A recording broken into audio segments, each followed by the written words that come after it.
বিশ্বাস করো, আজকের বাস্কেটটা খুলে আমি এক ফোঁটাও দুঃখ পাইনি, বরং আমার এটা ভেবে ভালো লেগেছে আমার ভিডিও মানুষের মনের একটু হলেও পরিবর্তন করতে পেরেছে।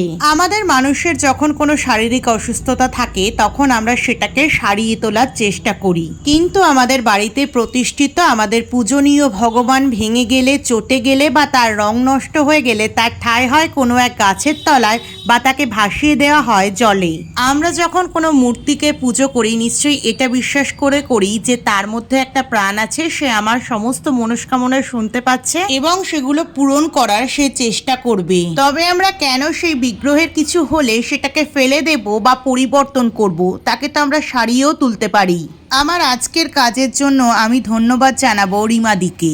রিমাদির বাড়িতে বিগ্রহটা হয়তো কোনো অসাবধানতায় ভেঙে গিয়েছিল, কিন্তু দিদি এটাকে ফেলে না দিয়ে আমার ভিডিও দেখে আমার কাছে পাঠিয়েছে এটাকে সারিয়ে তোলার জন্য। দীর্ঘ 5 দিন ধরে আমি আমার সবটা দিয়ে চেষ্টা করেছি বিগ্রহটাকে ঠিক করার। কাজটা শুরু করার আগে গোপালকে বলেছিলাম তুমি তোমার নিজের রূপ নিজেই নিয়ে নিও। তারপরে গোপালের আশীর্বাদেই আমি তাকে জুড়ে নতুন করে রং করে দিয়েছি আর সবশেষে পুরনো পাথর সেটিংগুলো খুলে নতুন করে পাথর সেটিং করে দিয়েছি।